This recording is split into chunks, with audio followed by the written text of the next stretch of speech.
ಎಲ್ಲರಿಗೂ ಆತ್ಮೀಯ ಶರಣಾರ್ಥಿ. ಈ ಶುಭ ಮುಂಜಾನೆಯಲ್ಲಿ ನಾವಿಲ್ಲೆಲ್ಲ ನೆರೆದಿರುವುದು ನಮ್ಮೆಲ್ಲರ ಆತ್ಮೀಯರು, ಕನ್ನಡದ ಶ್ರೇಷ್ಠ ಪ್ರಾಧ್ಯಾಪಕರು, ಕೇಳಿ ಸಂಸ್ಥೆಯ ಲಿಂಗರಾಜ ಮಹಾವಿದ್ಯಾಲಯದ ನಿವೃತ್ತ ಪ್ರಾಚಾರ್ಯರು, ಜಾನಪದ ವಿದ್ವಾಂಸರು, ಬೆಳಗಾವಿಯ ಸಾಂಸ್ಕೃತಿಕ ಕೊಂಡಿಯಂತಿರುವ ಡಾಕ್ಟರ್ ಬಸವರಾಜ್ ಜಗಜಂಪಿ ಅವರ ಅಮೃತಾಭಿನಂದನಾ ಸಮಾರಂಭದಲ್ಲಿ ಸದುವಿನಯದ ಸಂಗಮವಾಗಿರುವಂತಹ ಡಾಕ್ಟರ್ ಬಸವರಾಜ್ ಜಗಜಂಪಿ ಸರ್ ಅವರ ಅಮೃತ ಅಭಿನಂದನಾ ಸಮಾರಂಭವನ್ನ ಇದೀಗ ಪ್ರಾರಂಭಿಸೋಣ. ಪ್ರಾರ್ಥನೆಯನ್ನ ಈ ಕಾರ್ಯಕ್ರಮಕ್ಕೆ ಅಡಿಯಿಡಲು ಬರೆದಿದ್ದಾರೆ ಡಾಕ್ಟರ್ ಜಗಜಂಪಿ ಅವರ ಮೊಮ್ಮಗ ಚಿರಂಜೀವಿ ಧನ್ವಿನ್ ಅವರು. ಆಗಮಿಸಿರುವ ತಮ್ಮೆಲ್ಲರನ್ನ ಗೀತೆಯ ಮೂಲಕ ಸ್ವಾಗತಿಸಲಿದ್ದಾರೆ ಜಗಜಂಪಿ ಅವರ ಮೊಮ್ಮಕ್ಕಳಾದ ಕುಮಾರ ಸಿಂಚನ್ ಹಾಗೂ ಕುಮಾರಿ ದೀಕ್ಷಾ ಮತ್ತು ಶ್ರೀಮತಿ ನೇಹಾ ಮತ್ತು ಶ್ರೀಮತಿ ಜ್ಯೋತಿ ಅವರು. ಯೋಗದ ಮಾರ್ಗವನು ವೇಗದಿ ತ್ಯಾಗದ ಹಾದಿಯನು, ಕಲ್ಲು ಮರಗಳೆಲ್ಲ ಬಲ್ಲಿದ ದೇವರುಗಳಲ್ಲ, ಎಲ್ಲರ ಬಳಿಯಲ್ಲಿ ಸೊಲ್ಲವ ನಿಲ್ಲಿಸಿ ಅಲ್ಲಿ ತೋರುವಂಥ ಗುರುವರ ದಯಾವಿರಲಿ ದೇವ. ಸ್ವಾಗತ ನಿಮಗೆ ಮಾಡುವೆ ನಾವು, ದಯಾವಿರಲಿ ದೇವ. ಸಮಾರಂಭದಲ್ಲಿ ಆಸೀನರಾಗಿರುವಂತಹ ಪೂಜ್ಯರು, ಅತಿಥಿಗಳು ಹಾಗೂ ತಮ್ಮೆಲ್ಲರನ್ನ ಸ್ವಾಗತಿಸಿ ಪ್ರಾಸ್ತಾವಿಕ ಅಂಶಗಳನ್ನು ಹಂಚಿಕೊಳ್ಳಲಿದ್ದಾರೆ ಡಾಕ್ಟರ್ ಜಗಜಂಪಿ ಅವರ ಚಿರಂಜೀವಿಯರಾದ ಶ್ರೀ ಲಿಂಗರಾಜ್ ಜಗಜಂಪಿ ಅವರು. ಎಲ್ಲ ಬಸವಾದಿ ಪರಮತರ ಹಾಗೂ ಗುರುಗಳ ಆಶೀರ್ವಾದದಿಂದ ನನ್ನ ಪೂಜ್ಯ ತಂದೆಯವರಾದಂಥ ಡಾಕ್ಟರ್ ಬಸವರಾಜ್ ಜಗಜಂಪಿಯವರ 75ನೇ ಈ ಅಮೃತ ಮಹೋತ್ಸವ ವಿಜೃಂಭಣೆ ಮತ್ತು ಪರಿಣಿತ ಮಟ್ಟಿಗಳ ಈ ಒಂದು ಪುಸ್ತಕದ ಅನಾವರಣಕ್ಕೆ ಆಗಮಿಸಿರುವ ತಮ್ಮೆಲ್ಲರಿಗೂ ಅನಂತ ವಂದನೆಗಳನ್ನು ಸಲ್ಲಿಸುತ್ತಾ, ತಾವು ಇಷ್ಟೊಂದು ಕಡಿಮೆ ಅವಧಿಯಲ್ಲಿ ಎಲ್ಲರೂ ಬಂದು ಇದನ್ನು ನಮಗೆ ಪರಿವಾರಕ್ಕೆ ಆಶೀರ್ವದಿಸಲು ಹಾರೈಸಲು ಬಂದಿದ್ದೀರಿ. ಮಗದೊಮ್ಮೆ ಶ್ರೀಗಳಾದಿಯಾಗಿ ಇಲ್ಲಿ ಇರುವ ಸರ್ವರಿಗೂ ನನ್ನ ಹೃದಯಪೂರ್ವಕ ವಂದನೆಗಳು ಹಾಗೂ ಸ್ವಾಗತ. ತುಂಬ ಧನ್ಯವಾದಗಳು. ಈ ದಿನದ ಅಭಿನಂದನಾ ನುಡಿಗಳನ್ನು ಆಡಲಿಕ್ಕೆ ಆಗಮಿಸಿರುವಂತಹ ಹಿರಿಯ ಸಾಹಿತಿಗಳಾದ ಡಾಕ್ಟರ್ ವಿ.ಎಸ್. ಮಾಳಿ ಅವರಿಗೆ ಡಾಕ್ಟರ್ ಬಸವರಾಜ್ ಜಗಜಂಪಿ ಅವರ ಅಮೃತ ಅಭಿನಂದನಾ ಸಂಪುಟ ಲೋಕಾರ್ಪಣೆ ಹಾಗೂ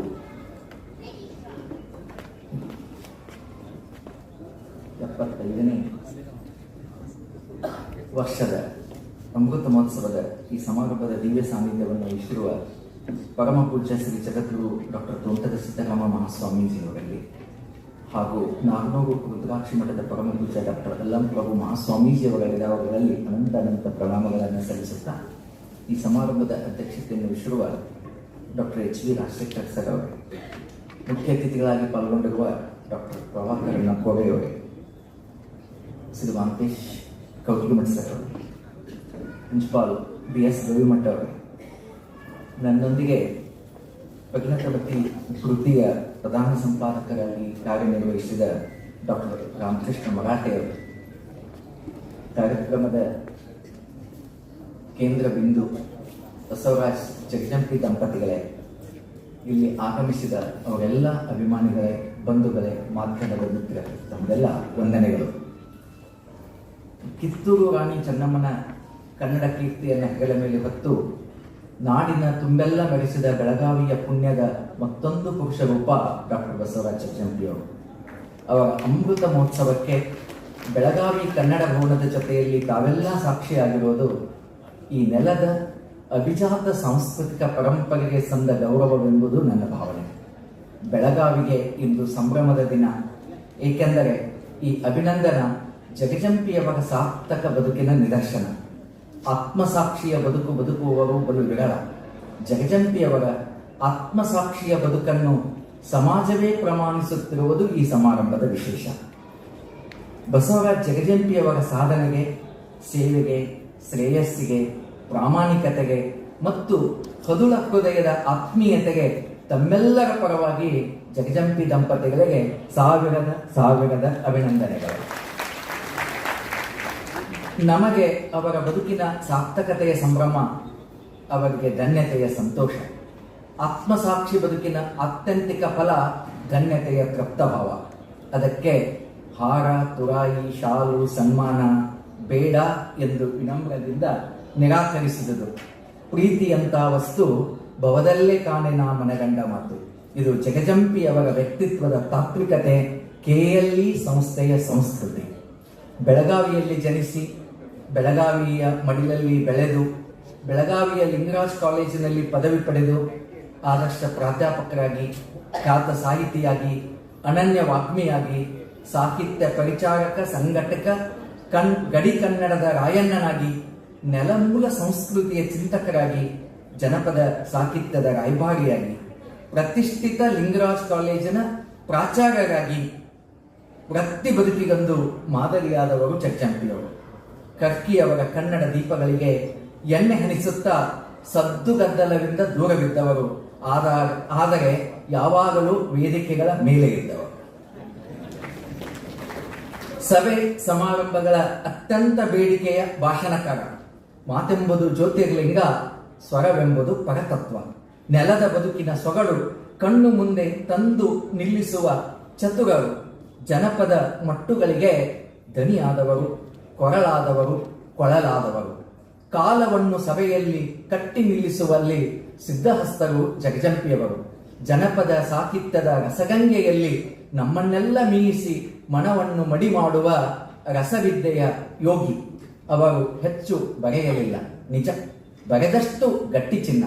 ಬರಹಕ್ಕಿಂತ ಹೆಚ್ಚು ಮಾತಾಡಿದರು. ಎಷ್ಟು ಮಾತಾಡಿದರೆಂದರೆ ಹೆಚ್ಚು ಬರೆದವರಿಗಿಂತ ಹೆಚ್ಚು ಹೆಚ್ಚು ಜನರನ್ನು ತಲುಪಿದವರು ಜಗಜಂಪಿಯವರು. ಅದಕ್ಕೆ ನನಗನ್ನಿಸ್ತದ, ಅವರು ಮಾಡಿದ ಭಾಷಣಗಳ ಸಮಾರಂಭಗಳ ಲೆಕ್ಕ ಬಿಟ್ಟಿದ್ದರೆ ಅದೊಂದು ಗಿನ್ನಿಸ್ ದಾಖಲೆಯಾಗುತ್ತಿತ್ತು. ಅಷ್ಟು ಮಾತಾಡಿದರು. ಕಳೆದ 5 ದಶಕಗಳಲ್ಲಿ ಉತ್ತರ ಕರ್ನಾಟಕದ 5 ಕನ್ನಡ ಪ್ರಾಧ್ಯಾಪಕರು ಜನಪದ ಸತ್ವವನ್ನು ಈ ನಾಡಿಗೆಲ್ಲ ಹಂಚಿದರು.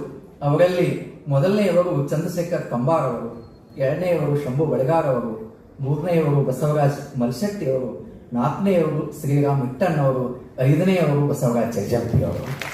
5 ಜನ ಕನ್ನಡದ ಪ್ರಾಧ್ಯಾಪಕರು ಮಾಡಿದಂಥ ಸೇವೆ ಅಪೂರ್ವ ಅಂತ ಹೇಳ್ತಾ, ಬಹುತೇಕ ಇದು ಜಗಜಂಪಿಯವರು ಮಾತಾಡಿದರೆ ಮುಚ್ಚಿದ ಕಿವಿಗಳು ತೆಗೆದುಕೊಳ್ಳಬೇಕು, ಕತಿಸಿದರೆ ತಲೆದೂಗಬೇಕು, ಜೋಗುಳ ಕೇಳಿದರೆ ಸಂತೆಯಲ್ಲಿಯೂ ನಿದ್ದೆ ಬರಬೇಕು. ಅದು ಜಗಜಂಪಿಯವರ ಭಾಷಣದ ವಿಶೇಷತೆ. ಭಾಷಣ ನಮ್ಮ ಲಿಂಗರಾಜ್ ಅವರು ಹೇಳಿದರು, KLE ಅಂದ್ರೆ ಕೋರೆಯವರು, ಕೋರೆಯವರು ಅಂದ್ರು KLE ಅವರು. ಬಹುತೇಕ ಅದೇ ಮಾತು. ಭಾಷಣ ಅಂದ್ರೆ ಜಗಜಂಪಿ, ಜಗಜಂಪಿಯವರಂದ್ರೆ ಭಾಷಣ ಅಂತ. ಅಷ್ಟು ಸಿದ್ದೇಶ್ವರ ಶ್ರೀಗಳು ನಮ್ಮ ನಡುವಿನ ನಡೆದಾಡುವ ದೇವರು. ಆ ದೇವರಿಗೆ ಜಗಜಂಪಿಯವರ ಹಾಡ ಪ್ರೀತಿಯ ನೈವೇದ್ಯವಾಗುತ್ತಿತ್ತು. ಎಲ್ಲೆಲ್ಲಿ ಅವರ ಪ್ರವಚನವೋ ಅಲ್ಲಲ್ಲಿ ಜಗಜಂಪಿ ಸರ್ ಭಾಷಣಕ್ಕೆ ಒಂದು ದಿನ ಮೀಸಲು. ಆ ಸೇವೆಯ ಪುಣ್ಯದ ಫಲವೇ ಇವತ್ತಿನ ಅಮೃತಾಭಿನಂದನ ಸಮಾರಂಭ.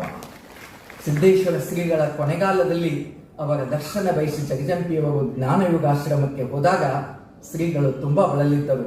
ನಮಗೆಲ್ಲ ಗೊತ್ತು, ಅವರನ್ನು ಆ ಸಂದರ್ಭದಲ್ಲಿ ಕಾಣುವುದೇ ಕಷ್ಟ ಇತ್ತು. ಆಗ ಜಗಜಂಪಿ ಸರ್ ಬಂದಾಗ ಅಂತ ಹೇಳಿದ ತಕ್ಷಣ ಶ್ರೀಗಳು ಮಹಡಿಯಿಂದ ಕೆಳಗಿಳಿದು ಬಂದು ಅವರ ಕುಶಲವನ್ನ ಕೇಳಿ ಹೇಳಿದ್ದು ಒಂದು ಹಾಡು ಹಾಡಲು. ಆಗ ಸರ್ ಒಂದಿಷ್ಟು ಗಲಿಬಿಲಿಸಿದರು. ಅದು ಹಾಡುವ ಸಂದರ್ಭ ಆಗಿರಲಿಲ್ಲ. ಆದರೆ ಶ್ರೀಗಳ ಒತ್ತಾಸೆಗಾಗಿ ಜಗಜಂಪಿ ಸರ್ ಹಾಡಿದರು. ದೇವರು ಮೈಮರೆತು ಕೇಳಿದರು. ಶ್ರೀಗಳ ತುಟಿಯಂಚಿನಲ್ಲಿ ಮೂಡಿದ ಮಂದಹಾಸ ಎಲ್ಲರಿಗೂ ಆಶ್ಚರ್ಯವನ್ನು ಉಂಟು ಮಾಡಿತ್ತು. ಅಂತ ಶಕ್ತಿ ಅವರ ಮಾತಿನಲ್ಲಿ, ಅವರ ಹಾಡಿನಲ್ಲಿತ್ತು. ಗವಿಮಠ್ ಸರ್ ಒಂದು ಮಾತು ಬರಲಾರ ಒಂದು ಲೇಖನದೊಳಗ, ಜಗಜಂಪಿ ಸರ್ ನರಕವನ್ನ ವರ್ಣನೆ ಮಾಡಿದರೆ ಸಾಕು, ಅದನ್ನೂ ಒಮ್ಮೆ ನೋಡಿ ಬರಬೇಕು ಅಂತ ನಮಗನ್ನಿಸ್ತದೆ ಅಂತ. ಅಷ್ಟು ಚೆನ್ನಾಗಿ ವರ್ಣನೆ ಮಾಡಬಲ್ಲವರು. ನಮ್ಮ ಕಾಲೇಜಿನಲ್ಲಿ ಆನಂದ ಕಂದ ಟ್ರಸ್ಟಿನಿಂದ ಒಂದು ವಿಚಾರ ಸಂಕಿರಣ ಇತ್ತು. ಬಹುತೇಕ ಇಲ್ಲಿದ್ದವರೆಲ್ಲ ನಮ್ಮ ಬಾಳಣ್ಣ ಸಿಗಿಹಳ್ಳಿಯವರು, ಗಿರಡ್ಡಿ ಗೋವಿಂದರಾಜ್, ಬಹಳ ಜನ ಅಲ್ಲಿ ಕೂಡಿದ್ದೀವಿ. ಸರ್ ಮಾತಾಡ್ತಾ ಇದ್ರು. ಅವಾಗ ಒಂದು ಕಥನ ಕವನವನ್ನ ಅವರು ಹಾಡಿದ್ರು. ಆ ಹಾಡು ಎಲ್ಲರನ್ನ ಚಕಿತಗೊಳಿಸಿತು. ಆ ಹಾಡು ಕೇಳಿದ ಮೇಲೆ ನಮ್ಮೆಲ್ಲರ ಕಣ್ಣುಗಳೆಲ್ಲ ನೀರಾದವು.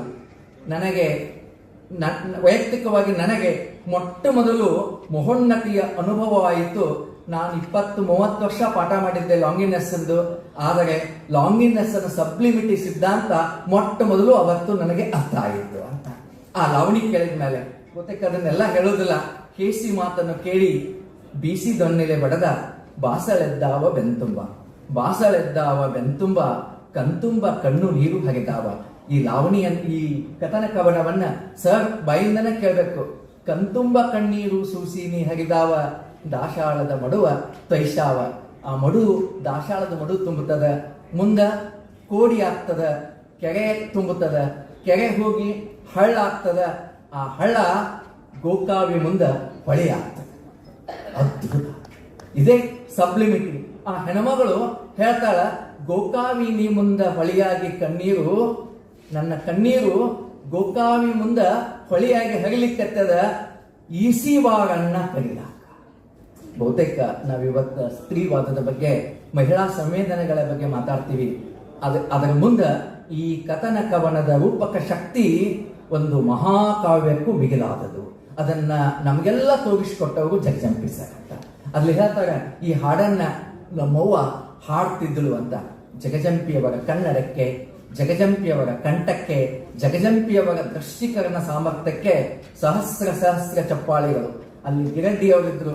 ಆ ಗಿರಡ್ಡಿಯವರು ನಮ್ಮ ಬಾಳನ ಸೀರಿಯಲ್ ಅವ್ರು ಬರ್ದಾಗ ಅದನ್ನ ಗಿರಡ್ಡಿಯವ್ರು ನನಗೆ ಏನ್ ಹೇಳಿದ್ರು ಅಂದ್ರೆ, ಆ ಜಗಜಂಪಿಯವ್ರು ಹಾಡಿದ್ದ ಹಾಡ ಬರೆದು ಕೊಡು ಅಂತ ಹೇಳಿದ್ರು. ನಾನು ಅವತ್ತು ಬರೆದು ಕೊಟ್ಟಿದ್ದೆ. ಗಿರಡ್ಡಿಯವರು ಅದರ ಮೇಲೆ 5 ಲೇಖನಗಳನ್ನು ಬರೆದು ಪ್ರಕಟ ಮಾಡಿದರು. 5 ಲೇಖನಗಳು. ಬಹುತೇಕ ಅಂತ ಮಹಿಳಾ ಸಂವೇದನೆಗಳು ನಮಗೆ ಸಿಗೋದಿಲ್ಲ. ನನ್ನದು ಅವರದು 4 ದಶಕಗಳ ಒಡನಾಟ. ಒಂದರ್ಥದಲ್ಲಿ ಅವರು ನನ್ನ ಮಾರ್ಗದರ್ಶಕರು. ಹಲವು ವಿಷಯಗಳನ್ನು ಆಪ್ತವಾಗಿ ಹಂಚಿಕೊಂಡವರು. KLE ಸಂಸ್ಥೆ ಬಗ್ಗೆ, ಡಾಕ್ಟರ್ ಪ್ರಭಾಕರ್ ಕೋರೆ ಅವರ ಬಗ್ಗೆ ಅಪಾರ ಅಭಿಮಾನ. ನನ್ನ ತವರು KLE ಕೋರೆ ಸಾಹೇಬರು ನನ್ನ ಅಣ್ಣ ಅಂತ ಹೆಮ್ಮೆಯಿಂದ ಹೇಳ್ತಾ ಇದ್ರು. ಲಿಂಗರಾಜ್ ಕಾಲೇಜು ಅವ್ರ ಪಾಲಿಗೆ ಕರ್ತಾರನ ಕಮ್ಮಟ, ಅದಕ್ಕೆ ಮಗನಿಗೆ ಲಿಂಗರಾಜ ಅಂತನ ಹೆಸರಿಟ್ಟರು ಅಂತ. ಅಷ್ಟು ಆ ಕಾಲೇಜಿನ ಮೇಲೆ, ಆ ಹೆಸರಿನ ಮೇಲೆ ಅವರಿಗೆ ಪ್ರೀತಿ. ಅವರ ಬಗ್ಗೆ ಎಷ್ಟು ಹೇಳಿದರೂ ಕಡಿಮೆ. ಕೊನೆಯಲ್ಲಿ ಒಂದು ಮಾತು ಕೇಳಿ ನನ್ನ ಮಾತು ಮುಗಿಸುತ್ತೇನೆ. ಜಗಜಂಪಿಯವರು ಅಜಾತ ಶತ್ರು, ಸದುವಿನದೇಯದ ಸ್ವಭಾವ, ಆದರೆ ಅತ್ಯಂತ ಸ್ವಾಭಿಮಾನಿಗಳು. ಸಾಹೇಬರು ನನ್ನನ್ನ ಪ್ರೀತಿಯಿಂದ ಪ್ರಿನ್ಸಿಪಾಲ್ ಮಾಡಿದರು ಅಂತ ಕೋರೆ ಅವ್ರ ಬಗ್ಗೆ ಹೇಳ್ತಿದ್ರು. ಅದೇ ಸಂದರ್ಭದಲ್ಲಿ ಒಂದು ಮಾತು ನನಗೆ ಹೇಳಿದ್ರು. ಅದು ಹೇಳೋದು ಎಷ್ಟು ಉಚಿತೋ ಅನುಚಿತೋ ಅನ್ನೋ ಗೊತ್ತಿಲ್ಲ. ಆದ್ರೂ ಒಬ್ರು ಯಾರೋ ಅವ್ರಿಗೆ ಒಂದ್ ಕಡೆ ಹೇಳಿದ್ರಂತ, ನಿಮ್ಮನ್ನ ನಾನ ಸದಸ್ಯ ಮಾಡೀನಿ, ನಿಮಗ್ ಗೊತ್ತೈತೋ ಇಲ್ಲೋ ಅಂತ ಒಂದ್ ಕಡೆ ಯಾವುದೋ ಸಂದರ್ಭದಲ್ಲಿ ಕೇಳಿದ್ರು. ಅದೇ ದಿನ ಅದೇ ಕ್ಷಣ ಆ ಸದಸ್ಯತ್ವಕ್ಕೆ ರಾಜೀನಾಮೆ ಕೊಟ್ಟು ತಮ್ಮ ಸ್ವಾಭಿಮಾನವನ್ನು ಮೆರೆದವರು ಜಗಜಂಪಿಯವರು. ಹೆಮ್ಮೆಯಿಂದ ಹೇಳಲು ತಯಾರ, ಅದನ್ನ ಸ್ವಾಭಿಮಾನದಿಂದ ತಿರಸ್ಕರಿಸಲು ತಯಾರ. ಅದಕ್ಕ ನಾವು ಅವರನ್ನು ಪರಿಣತಮತಿ ಅಂತ ಕರೆದಿದ್ದೀವಿ. ಪರಿಣತಮತಿ ಅನ್ನೋದು ಕವಿರಾಜ ಮಾರ್ಗದ ವಿವೇಕ. ಕೊನೆಯಲ್ಲಿ ಇಚ್ಛೆಯಲ್ಲಿ ಸತಿ, ಮಾತಿನಲ್ಲಿ ಮಗ. ಬಹುತೇಕ ನಮ್ಮ ಮಾಂತೇಶನ್ನ ಕೌಶಲ್ಗಿ ಅವರು ಲಿಂಗರಾಜ್ ಅವ್ರ ಮಾತು ಕೇಳಿದ ಮೇಲೆ ಹೇಳಿದ್ರು, ಇಲ್ಲಿಗೆ ಸಮಾರಂಭ ಇಷ್ಟು ಮಾತಾಡ್ತಾರೆ ಅಂತಂದ್ರೆ ನಾವ್ ಯಾರು ಮಾತಾಡೋ ಅಗತ್ಯ ಇಲ್ಲ, ಅಷ್ಟು ಚೆನ್ನಾಗಿ. ಅದಕ್ಕ ಇಚ್ಛೆಯಲ್ಲಿ ಸತಿ, ಮಾತಿನಲ್ಲಿ ಮಗ, ರೀತಿಯಲ್ಲಿ ಸೊಸಿ, ನೀತಿಯಲ್ಲಿ ಮಗಳು, ಬೆನ್ನು ಹಿಂದೆ KLE, ಕಣ್ಣು ಮುಂದೆ ನಾಗಲೂರು ಮಠ. ಸ್ನೇಹಿತರ ದಂಡೆ ಜೊತೆ ಇರುವಾಗ, ಅದಕ್ಕೆ ಎಡದ ಮೈಯಲ್ಲಿ ರಾಜಶೇಖರ, ಬಲದ ಮೈಯಲ್ಲಿ ಗವಿಮಠರು ಅಂತ. ಇವರೆಲ್ಲರೂ ಇರುವಾಗ ಮತ್ತೇನು ಬೇಕು? ಜಗಜಂಪಿಯವರಿಗೆ ಶಿವಬಸವ ಮಹಾಸ್ವಾಮೀಜಿಗಳು ಶತಮಾನೋತ್ಸವದ ಭಾಗ್ಯ ಕರುಣಿಸಲಿ ಎಂದು ತಮ್ಮೆಲ್ಲರ ಪರವಾಗಿ ನಾನು ಪ್ರಾರ್ಥಿಸಿ ನನ್ನ ಅಭಿನಂದನಾ ನುಡಿಗಳಿಗೆ ವಿರಾಮ ಕೊಡುತ್ತೇನೆ. ಧನ್ಯವಾದಗಳು. ತಮ್ಮ ಅಪೂರ್ವ ನುಡಿ ಚಿತ್ರದ ಮೂಲಕ ಡಾಕ್ಟರ್ ಜಗಜಂಪಿ ಅವರನ್ನ ದರ್ಶಿಸಿದ ಡಾಕ್ಟರ್ VS ಮಾಳಿ ಅವರಿಗೆ ಅನಂತ ಧನ್ಯವಾದಗಳು. ಡಾಕ್ಟರ್ ಜಗಜಂಪಿ ಅವರ ಅಮೃತಾಭಿನಂದನ ಸಂಪುಟ ಪರಿಣತಮತಿಯ ಪ್ರಧಾನ ಸಂಪಾದಕರಾಗಿರುವ ಡಾಕ್ಟರ್ ರಾಮಕೃಷ್ಣ ಮರಾಠೆ ಅವರು ಸಂಪಾದಕರ ಪರವಾಗಿ ಸಂಪುಟದ ಕುರಿತಾಗಿ ತಮ್ಮ ನುಡಿಗಳನ್ನು ಅಭಿವ್ಯಕ್ತಿಗೊಳಿಸಬೇಕಾಗಿ ವಿನಂತಿ. ಡಾಕ್ಟರ್ ಬಸವರಾಜ ಜಗಜಂಪಿಯವರ ಈ ಅಮೃತ ಮಹೋತ್ಸವ ಸಮಾರಂಭದ ಮಧುರ ಕ್ಷಣಗಳಿಗೆ ಸಾಕ್ಷಿಯಾಗಿರ್ತಕ್ಕಂಥ ತಮ್ಮೆಲ್ಲರಿಗೆ ನಾನು ಹೃತ್ಪೂರ್ವಕವಾದಂತಹ ವಂದನೆಗಳನ್ನು ಸಲ್ಲಿಸ್ತಾ ಇದ್ದೇನೆ. ಇನ್ನೇನು ಕೆಲವೇ ಕ್ಷಣಗಳಲ್ಲಿ ಬಿಡುಗಡೆಯಾಗಲಿರ್ತಕ್ಕಂತಹ ಈ ಪರಿಣತಮತಿ ಅಭಿನಂದನ ಸಂಪುಟ, ಈ ಸಂಪುಟದ ಕುರಿತು ಕೆಲವು ಮಾತುಗಳನ್ನು ತಮ್ಮ ಜೊತೆಗೆ ನಾನು ಹಂಚಿಕೊಳ್ಳಬೇಕು. ಜಗಜಂಪಿಯವರ ಅಭಿನಂದನ ಸಂಪುಟ ಇದು ಆಗಲಾರದ ಕೆಲಸವಾಗಿದೆ. ಲಿಂಗರಾಜ್ ಹೇಳಿದಂತೆ 60 ವರ್ಷ ತುಂಬಿದಾಗ ಅವರ ವಿದ್ಯಾರ್ಥಿಗಳು ಅವರ ಗೆಳೆಯರೆಲ್ಲರೂ ಸೇರಿ ಒಂದು ಷಷ್ಠಬ್ದಿ ಮಾಡೋಣ, ಒಂದು ಅಭಿನಂದನಾ ಸಂಪುಟ ಸಮರ್ಪಿಸೋಣ ಅನ್ನುವಂಥ ವಿಚಾರ ನಾವೆಲ್ಲ ಮಾಡಿದಾಗ ಜಗದೀಶ್ ಸರ್ ಹೇಳಿದ್ರು, ಬೇಡ, ಅಭಿನಂದನಾ ಮಾಡಬೇಕಾದ್ರೆ ನಾನು ಕುದುರೆ ಮೇಲೆ ಮೆರವಣಿಗೆಯಿಂದ ಬರಬೇಕು. ನಾನು ಮೆರವಣಿಗೆ ಬರಬೇಕಾದಂಥ ಕುದುರೆ ಮೇಯ್ದಕ್ಕೆ ಹೋಗ್ಯದ, ಅದಕ್ಕಾಗಿ ಅದು ಮೇಯ್ದು ಬಂದ ಮೇಲೆ ನಾನು ಈ ಅಭಿನಂದನಾ ಸಮಾರಂಭದಲ್ಲಿ ಪಾಲ್ಗೊಳ್ತೀನಿ ಅನ್ನುವಂಥ ಮಾತನಾಡಿ 60 ವರ್ಷಕ್ಕೆ ಹೇಳಿದ ಮಾತು 65 ಆತು, 70 ಆತು, ಯಾವಾಗ ಕೇಳಿದ್ರು ಕೂಡ ಕುದುರೆ ಬಂದಿಲ್ಲ, ಅದಕ್ಕಾಗಿ ಈ ಸಮಾರಂಭ ಬೇಡ ಅನ್ನುವಂಥ ಮಾತನ್ನು ನಗನಗತ ನಿರಾಕರಣೆ ಮಾಡ್ತಾನೇ ಇದ್ರು. ನಮಗನಿಸ್ತು ಬಹುಶಃ ಈ ಕುದುರೆ ಜಗದೀಶ್ ಸರ್ ಮಾತು ಕೇಳುವಂಗೆ ಕಾಣ್ತದ, ಬಹುತೇಕ ಕುದುರೆ ಏನು ಬರುವುದಿಲ್ಲ, ಯಾವುದೇನು ಅಭಿನಂದನಾ ಸಮಾರಂಭ ಆಗುವುದಿಲ್ಲ ಅನ್ನುವಂಥ ಮಾತು ನಮ್ಮ ಗೆಳೆಯರಿಗೆಲ್ಲ ಮನವರಿಕೆ ಆಯಿತು. ನಾವು ಸುಮ್ಮನೆ ಮೌನ ವಹಿಸಿದ್ದೀವಿ.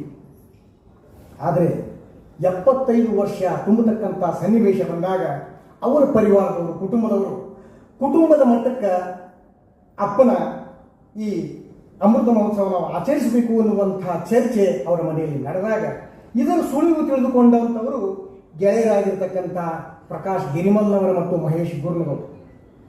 ಅವರಿಬ್ಬರು ಸೇರಿ ಇದು ನಾವು ಅಭಿನಂದನಾ ಗ್ರಂಥ ಸಲ್ಲಿಸಲಿಕ್ಕೆ ಇದು ಬಹಳ ಸೂಕ್ತವಾದಂಥ ಸಮಯ, ನಾವು ಏನಾದರೂ ಮಾಡಿ ಅವರ ಕುಟುಂಬದ ಜೊತೆಗೇ ನಮ್ಮ ಮಾತುಗಳನ್ನು ಹೇಳಿ ಅವರನ್ನು ಒಪ್ಪಿಸಬೇಕು ಎನ್ನುವಂಥ ವಿಚಾರ ಮಾಡಿದವರು ಪ್ರಕಾಶ್ ಗಿರಿಮಲ್ನವರು ಮತ್ತು ಮಹೇಶ್ ಗುರ್ನವರು.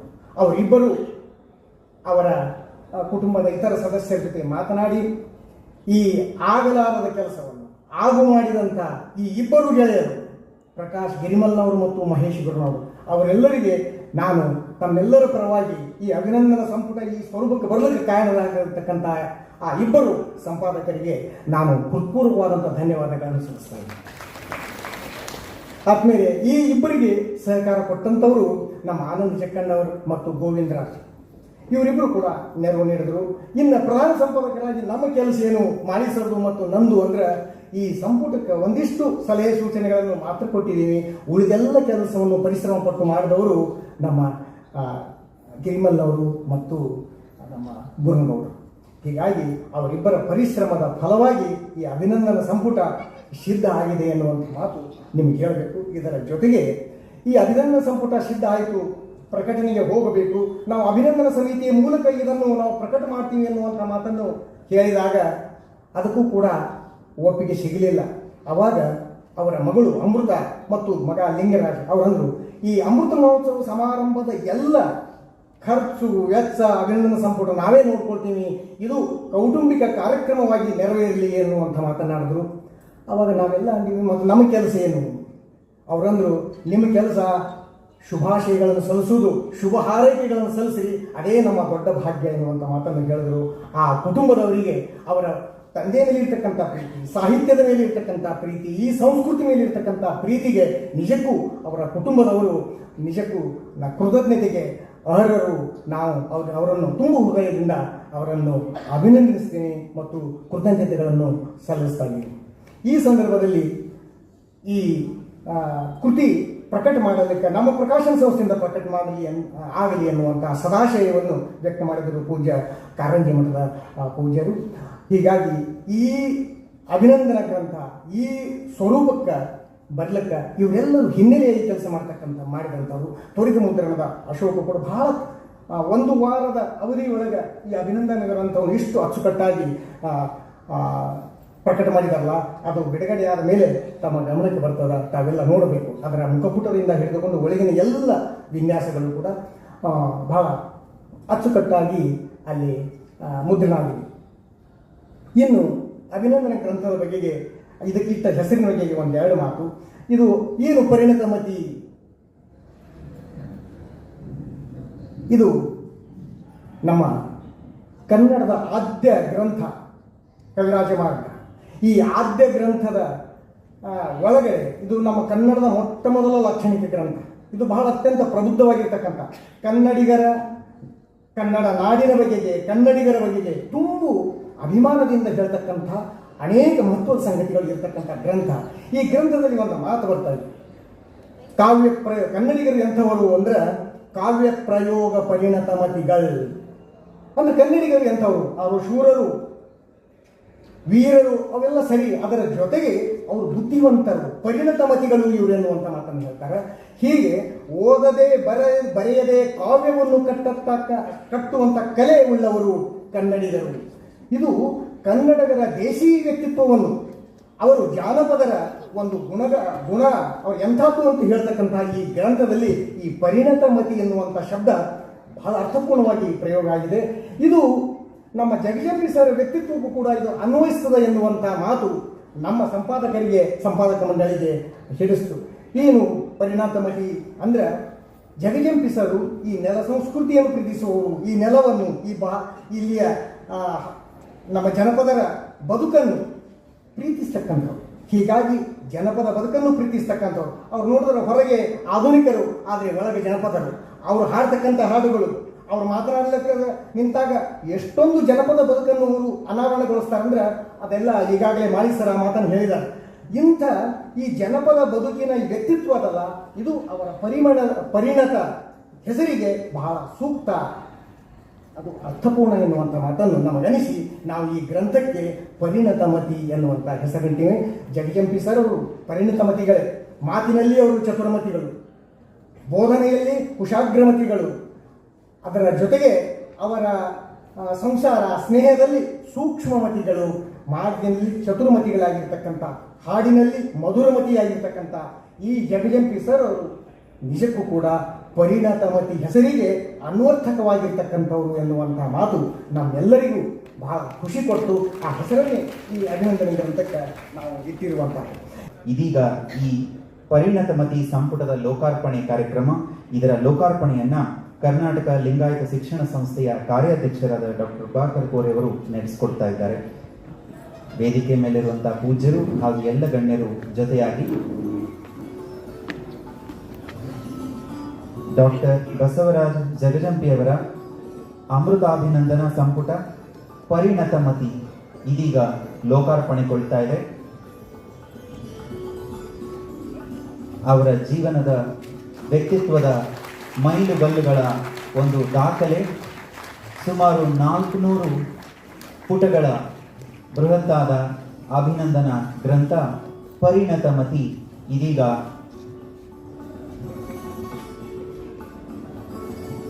ಲೋಕಾರ್ಪಣೆ ಆಗ್ತಾ ಇದೆ. ಎಲ್ಲರೂ ಜೋರಾದ ಚಪ್ಪಾಳೆ ತಟ್ಟುವುದರ ಮೂಲಕ ಈ ಪುಸ್ತಕವನ್ನ, ಈ ಗ್ರಂಥವನ್ನ ಬರಮಾಡಿಕೊಳ್ಳೋಣ.